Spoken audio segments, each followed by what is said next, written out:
Всем привет! Меня зовут Виктория Косик, я гештальт-психолог, магистр психологии. Сегодня поговорю на очень любопытную тему. В последнее время ко мне часто приходят новенькие с такой темой, с таким запросом. Я бы хотела услышать совет. Вик, пожалуйста, я вот очень хочу понять, что мне делать с моей девушкой, подскажи, что мне делать. Вот все вот эти вот запросы последний месяц почему-то прям очень много именно вот таких именно фраз я слышу у себя на консультациях, поэтому сегодня поговорим, как дождаться долгожданных советов от психолога, что нужно сказать. Ну, в общем, поговорим немножко про эту тему так больше, глубже и так далее. А в начале этого видео я хотела бы вас попросить подписаться на мой канал внизу, поставить лайк, колокольчик, написать комментарий, а приходили ли вы к психологу с такой темой, с таким запросом. Дай, пожалуйста, мне совет. У меня в практике было очень много таких ситуаций, когда мне приходили и говорили: вот раньше у меня был такой классный психолог, она мне давала советы. И прям такие классные советы, прям они мне помогали. И я вот думаю, а вы тоже такая же классная? Тоже вот мне так с вами будет хорошо? Ни на что он мне напоминает. Ну, правда, это манипуляция. Кто-то говорит прямо, кто-то говорит не прямо, а так увиливая. Просто будет ощущение некоторого напряжения в общении, но человек прямо не говорит. Но это часто в терапии есть. Тогда, когда человек не понимает, кто такой психолог, а здесь сейчас у нас... Я недавно, кстати, видела рекламный макет, захожу в Ютубе и рассказывают: научитесь за 9 месяцев работать, блядь, психологом. Я вот думаю, вот каким бы я была психологом, если бы я обучилась всего лишь 9 месяцев. Вот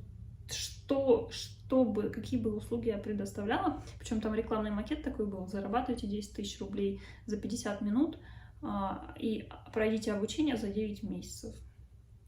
Вот. И я понимаю, что люди, которые думают, что сейчас они придут на консультацию и получат совет, это те люди, которые не понимают, кто такой психолог. Психологов сейчас много. К сожалению, эта сфера сейчас вообще никак не контролируется, нет никаких норм, как будто бы, и правил. Точнее, они есть, но люди не понимают, где их смотреть и что вообще ожидать от терапии. Вот.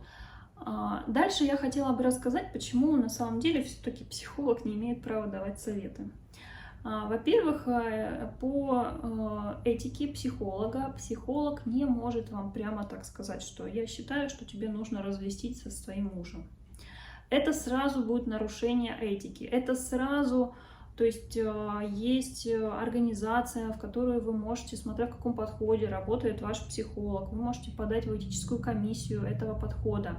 И этого психолога просто из-за такой, ну, как называется, из-за такой ошибки, ну, правда, могут возникнуть сложности, вплоть до того, что его могут исключить из сообщества. То есть это достаточно такая, ну, неприятная ситуация, потому что многие не понимают вообще, где эти правила смотреть, что такое этика психолога, как подавать жалобы, заявления на психологов и так далее. А так вообще, если в этом разбираться, это можно сделать. И за границей это есть. То есть по этике психолога психолог не имеет права вам говорить прямо: ты должен уволиться, ты должен разойтись, ты должен расстаться, ты должен мне переслать все свои деньги ко мне на личный счет.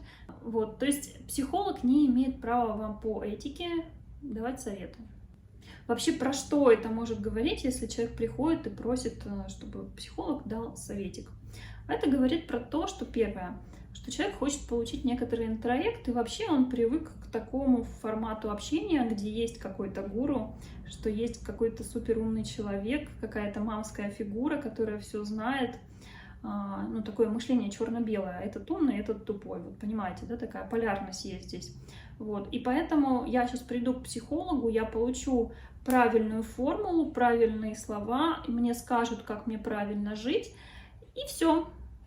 То есть у человека есть идея, что есть как-то правильно, а есть как-то неправильно. И из психолога нужно вытянуть какую-то правильную суть, как будто психолог — это какой-то Будда. Ванга сейчас вам скажет, как правильно вам жить, хотя вас вообще видит в первый раз. Это достаточно частая ситуация, может быть, сейчас я рассказываю, у вас есть такие мысли, вот, но часто людям это очень сложно признать, тем более в первой встрече, то есть это бессознательный такой процесс, но он есть. Вот, то есть, как я и сказала, первое — это желание, чтобы ему дали какую-то идею, какой-то интроект. Интроект — это какая-то идея, которую вы можете взять от кого-то, будь то, например, мама, которая вам в детстве говорила: не доверяй никому. И вы с этой идеей идете и постоянно не доверяете, и всех проверяете, и создаете некоторые такие препятствия, дабы людей проверять. И тут приходите к психологу и говорите: дай мне, пожалуйста, совет. Это тоже про такое же желание, где вы хотите просто получить интроект, совет, идею, с которой вы пойдете и будете жить. Но правда ли этот интроект вам подойдет, а какой вы человек, а как вы на самом деле хотите, здесь вообще никому ничего не известно. Вот. Что еще здесь может говорить? Это говорит о том, что когда человек приходит с такой темой, с таким запросом «я хочу совет», это про то, что он находится в инфантильной позиции. Он не хочет брать ответственность, он не хочет как-то что-то делать, он не хочет как-то включаться в свою жизнь, у него нет вообще интереса к себе, к тому, какой он, что ему нравится, что не нравится, замечать свои чувства, переживания, делать маленькие шажочки, как-то начинать опираться на себя. Ему проще опираться на другого. И так постоянно, регулярно человек будет находить некоторые такие фигуры, как он будет считать, правильные, которые скажут ему, как нужно жить. Вот. Поэтому прийти к психологу и сказать, что дайте мне совет, это такой способ избавиться от ответственности, а если что-то и не получится, то потом сказать: а вот ты же мне сказала, чтобы я разошлась со своим мужчиной, вот поэтому теперь ты плохой психолог. Ну вот понимаете, да? То есть, ну, такой способ регулярно находить людей, к которым вы будете прислушиваться. Понятно, что не всегда эти советы будут прям во всех ситуациях вам помогать, через время вы в этих людях будете разочаровываться, но вы никак не будете с помощью советов приближаться к себе, узнавать себя, создавать опору на себя. То есть это, ну, такая бессмысленная, в общем-то, деятельность. Следующий момент, что еще, о чем это еще может говорить, когда человек приходит за советом? Ну, это еще говорит про то, что человек вообще привык опираться на других людей, что ему проще ориентироваться на то, как надо маме, папе, девушке. Часто это сигнал о том, что человек находится в зависимых отношениях с кем-то. Вообще это признак того, что человек зависимый тип личности. Это могут быть, знаете, такая зависимость. Это моя собачка, Шонечка. Да, ой-ой-ой, там лег спать. Вот, то есть человек находится в таких отношениях, где он еще не прошел сепарацию от мамы, постоянно, там, я не знаю, он или она влюбляется в таких недоступных партнеров, страдает, ну, то есть такой зависимый, эмоционально зависимый человек. Вот. Ему постоянно нужно, чтобы кто-то рассказывал, как правильно жить, что нужно делать. Вообще есть непонимание своего тела, своих желаний, что человеку нравится. Есть просто в голове множество других интроектов, как надо. И тут он приходит к психологу и говорит: и мне дай тоже как надо. Я же привык вести как надо, правильно. Вот, и поэтому приходит за советом. То есть третий момент, это говорит о том, что человек постоянно находится в поиске некоторого человека, от которого он будет зависеть, и это желание получить совет, это про это, что он очередной раз ищет идола, авторитета, который, может быть, за один раз, но даст совет, как правильно жить. Допустим, там вот придете вы на консультацию к Беляковой, сейчас послушаете. Вот такие, кстати, люди очень такие любят ходить на такие встречи. Вот. К психологу реже, потому что все-таки в нашей стране хоть как-то об этом говорят, что психолог не маг, не всевидящий, но в то же время и на моих консультациях я, честно, часто такое встречаю. Вот.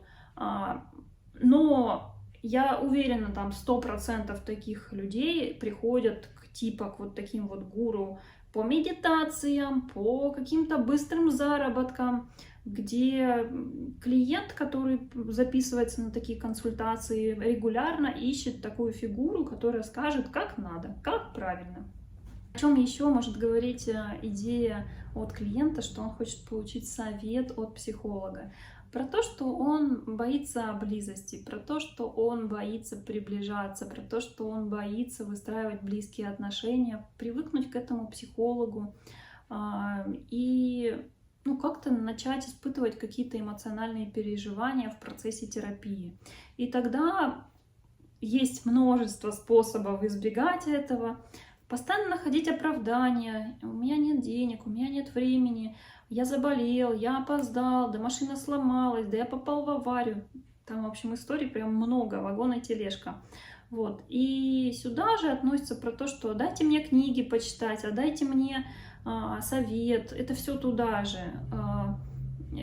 Одна из следующих моих гипотез, как я и сказала, их может быть множество. Это может быть там 1, 2, 5, 10, у каждого свое, кто приходит на консультации. Понятно, что это будет у каждого некоторая индивидуальная такая схема. Вот. Но сейчас так и рассказываю мои гипотезы, с чем внутри человек может, правда, сталкиваться, если бы мы пошли глубже, а что же стоит за его желанием, чтобы я дала совет. Это про то, что ему сложно привыкнуть, приблизиться к психологу, выстроить близкие отношения, потому что в личной жизни, как-то в личных отношениях что-то происходит, все никак не удаются близкие отношения, все люди от человека уходят, отказываются, предают, и видите ли, он не понимает или она не понимает, почему же такие мужчины, подонки, попадаются в ее жизни, почему они не уважают и не ценят ее. И она также приходит на терапию ко мне и поступает, в общем-то, и ведет себя так же. Через, как я и сказала, советы, книжечки, ходить я длительно не хочу, постоянное вечное избегание. Это, по сути, такая некоторая контрзависимость, страх близости. И за вот этим вот запросом «я хочу совета» может быть такая большая тема, как страх близости. Это огромная тема. Вот часто, как я вижу, это далеко не работа в терапии не на 1 год. Это длительная программа. Я думаю, знаете, еще у меня такая идея про то, что психика понимает, что это длительная ситуация, там будет непросто, там будет очень много эмоций, чувств, переживаний, поэтому лучше обесценить психолога или так послушать и уйти. И психика создает множество условий, как бы избавиться, избежать, убежать от этого всего, от того, что можно получить с психологом. Но чтобы правда проработать этот страх близости, человеку нужен другой человек, безопасный человек. А безопасный человек, с которым вы можете получить этот опыт, это психолог. Поэтому, то есть это такая безвыходная некоторая ситуация. То есть вы можете бегать, убегать, постоянно искать новых людей, психологов, быть в краткосрочной терапии, но регулярно, в общем-то, делать все, чтобы снова же не идти в эту тему, снова же убегать и убегать и убегать. И постоянно искать тех психологов, которые дадут самый лучший совет. Но это невозможно. Вот. Во-первых, как я и сказала, это нарушение этического кодекса психолога. Вот. А во-вторых, правда ли вам психолог дает совет, либо вы хотите так сейчас его речь слышать. Сейчас немножко расскажу, как я на своих консультациях даю советы. Видео это будет такое коротенькое, оно будет небольшое, потому что я как не сяду, так все время на 40-50 минут. Вот. Как я даю совет? Часто я в терапию строю такие фразы, их, понятно, множество, я сейчас так возьму общее что-то. Допустим, могу сказать про то, что «а что ты чувствуешь на то, что я сейчас скажу?» Давай представим, если ты сейчас подойдешь к своему шефу и скажешь, что ты вкладываешься намного больше, чем сейчас получаешь, допустим, на своей должности. Те обязанности, которые были в начале обозначены, они уже сейчас изменились. Сейчас функционал мой увеличился, поэтому я хочу повышения заработной платы. Вот. Что ты чувствуешь на то, чтобы... Ну и, допустим, я скажу, можешь эту фразу повторить. Человек там может сказать: нет, я туда идти не хочу, или я туда идти хочу, мне сложно это сказать, или легко, допустим, скажет. Ну и тогда можно так предложить ему: а что ты чувствуешь, как тебе с этой фразой. Вот, то есть я в своей работе создаю некоторую такую, знаете, ну, шажок вперед для человека, и мы смотрим по ощущениям, как ему в этом. Это не значит, что после консультации я вот таким способом хочу человеку показать, что ему нужно там пойти, попросить повышения, уволиться, развестись, поругаться или еще что-то. Вот, но это эти шаги, которые мы делаем в терапии. Во-первых, я постоянно регулярно спрашиваю: ты туда хочешь пойти? Как тебе, если мы в этом направлении пойдем? Я не занимаюсь насилием над людьми. То есть, если они туда идти не хотят, мы туда и не пойдем. Вот. Но если желание такое есть туда пойти, с точки зрения психики, я предлагаю сделать один шажочек и посмотреть, а как человеку в этом месте телесно, а как он себя чувствует. То есть некоторое такое проживание того, что могло бы быть в будущем, чтобы человек себя чувствовал в этом месте достаточно уверенно, спокойно и мог себя, допустим, там с этим же шефом более спокойно себя чувствовать. Вот. Понятно, что для кого-то это может быть слышаться как совет, но в этом вообще нет никакого посыла, совета, как ему жить, навязывания интроектов, моих идей, как правильно, как неправильно, вот от слова вот совсем. Вот. И иногда я могу задавать какие-то домашки. Домашки — это, по сути, знаете, вот по такому типу: обрати внимание на свои чувства в такой-то теме. То есть нет какого-то посыла брать, делать, как-то что-то менять. То есть да, я человека, знаете, так в терапии, в общем-то, эмоционально постоянно с ним присутствую, его поддерживаю, помогаю ему заметить свои желания, помогаю, знаете, чувствовать опору на себя, на свои чувства, и с помощью этого человек становится через какое-то время более уверенным. Это как ни крути. То есть здесь есть я, есть опора на свои чувства, он постепенно начинает быть более чувствительным к своему телу, на него опираться, и это дает некоторые такие ресурсы для того, чтобы брать и как-то менять свою жизнь. Вот. Но в то же время это не является советами. Нет в моей работе фраз, что я считаю, что ты должна, вот от слова совсем такого нет. В моей практике встречались такие ситуации, когда к моим же коллегам ходили и после них приходили и говорили: вот, она мне дала совет. Ну, тоже, зная моих коллег, они не будут вам также говорить такие фразы: я считаю, тебе нужно пойти и вот это вот сделать. Вот. Но это те люди, те коллеги, с которыми я училась, которых я действительно знаю, которые я понимаю, что, это невозможно, что они такую вообще фразу могут сказать. Но иногда клиенты перефразируют и говорят, что вот я вот так вот услышал, что мне как будто бы дали совет. Тоже это сюда же про то, что у человека есть желание переложить ответственность, потому что сейчас ему сложно сказать свое мнение, что он сделал вот так, из-за того, что он хочет вот так. Ему проще в этом месте опираться на своего психолога и сказать: видите ли, что психолог дал совет. Хотя я сама лично знаю этого психолога, психолог этот не может вообще сказать, что я тебе даю совет. Вот, поэтому... В разговорах, в пересказах, когда приходят и рассказывают, что психолог дал совет, это еще можно эту информацию поделить на 2 или на 10, потому что это еще далеко не факт, что это так. Человек может это рассказывать из-за того, что ему сложно опираться на себя, на свое мнение, а проще сказать: да мне так посоветовал психолог. Вот. Но не исключайте здесь другую важный такой момент про то, что сейчас, к сожалению, в России нет регулирования деятельности психолога. И, как я и говорила, про то, что сейчас можно получить онлайн-корочку и за 3 месяца, и за 6 месяцев. Я уже не удивлюсь, что, кстати, по-моему, как-то зовут психолога, она вообще там дает за 6 месяцев прям все подходы, вот все вы прям узнаете, там 200 тысяч часов. Ну, то есть обещают какие-то... Ну, это просто психологически невозможно. Я не представляю, как, ну вот, как психолог может хорошо работать, потому что я понимаю, кроме образования, мне еще очень много лет понадобилось личной терапии, чтобы я не выносила свои чувства и переживания на клиента.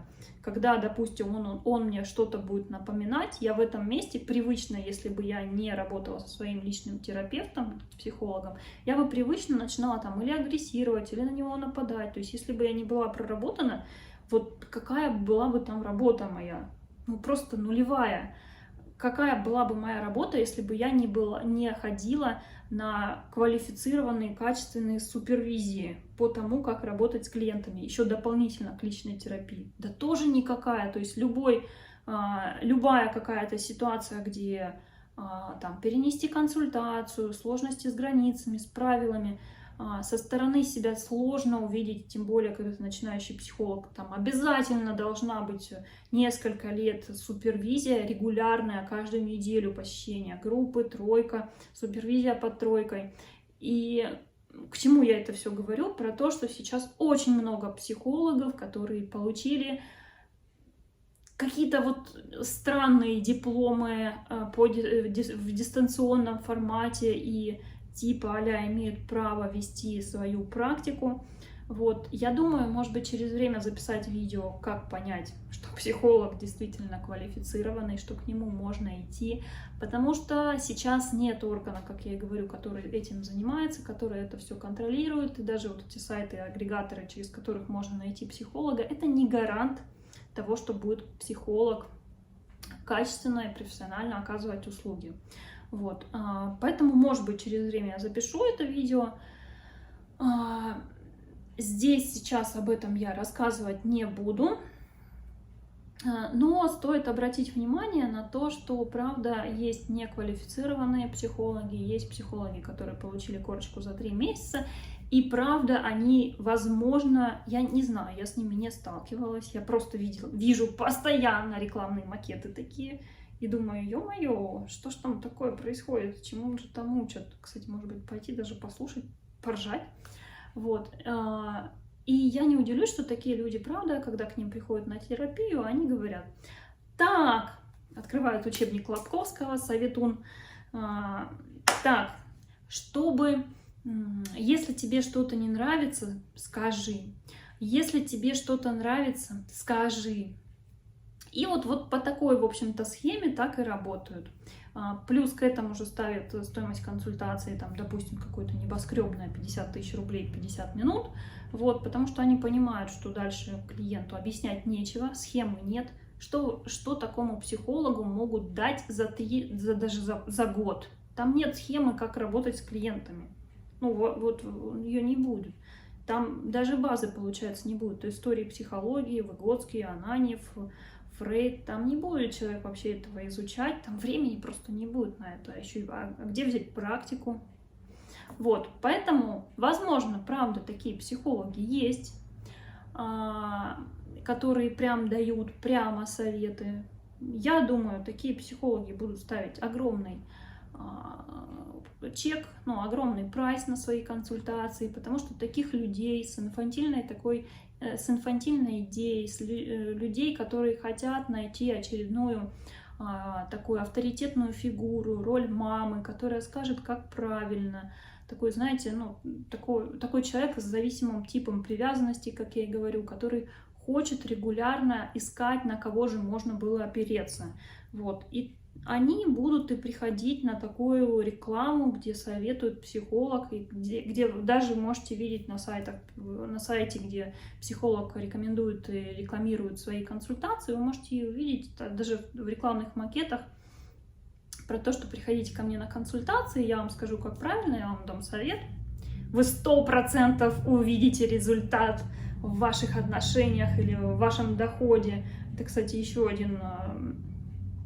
одно правило, которое психолог будет нарушать, если он дает гарантии. Вот, но это уже отдельное видео, это уже следующее видео, где я расскажу про этику, про как психолог вообще может работать, про нарушение правил. В общем, видео будет очень много, если я найду время, потому что у меня кроме супервизии, личной терапии, обучений, еще и работа с клиентами, еще я и видео записываю. Вот. Поэтому буду стараться находить время. Вот. И в первую очередь вы меня мотивируете на снятие, на запись видео, когда ко мне на личные консультации именно с такими запросами и темами записываются. Это очень сильно меня мотивирует на то, чтобы я рассуждала об этом, думала, потом, может быть, ходила на супервизию. То есть мне очень интересно соприкасаться и узнавать, с какими сейчас мыслями сталкиваются люди, что у них происходит в голове. Особенно, когда приходят новенькие, они же, у каждого есть какое-то свое, свой некоторый мир, и когда ты с ними сталкиваешься, ты понимаешь, что там внутри, это безумно интересно. Но это вот мое ощущение как психолога, и это правда для меня в этом очень много удовольствия. Вот. На этом я хотела бы закончить. Если вам интересно, записывайтесь ко мне на консультации, ссылочка будет внизу. Также вы можете посмотреть все мои дипломы. Я полностью подтверждаю всю свою квалификацию. Вы можете ознакомиться, посмотреть один диплом, второй, третий. Полный список у меня выгружен на моем сайте. То есть это вообще может сделать любой. Вот. Подписывайтесь на мой канал, ставьте колокольчики, рассказывайте свои истории внизу под этим видео. И с вами была Виктория. До скорых встреч. Всем пока.